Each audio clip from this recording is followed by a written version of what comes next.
Welcome. In front of me is a DOOGEE N30, and today I'll show you how to boot the device into boot mode.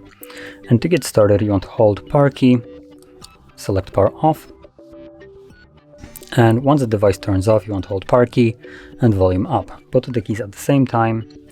So let's do that right now, power and volume up.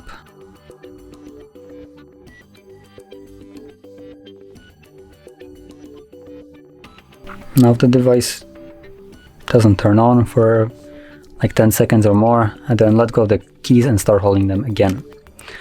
And once you see this mode, you can let go of the keys. You are already in the boot mode. Now in this mode, you will need to use volume up only to navigate through the three options that we have here, which is recovery mode, fast boot mode, and normal boot. And then whenever you have selected whatever you want to accept, you press volume down. So I selected normal boot just to get back to Android.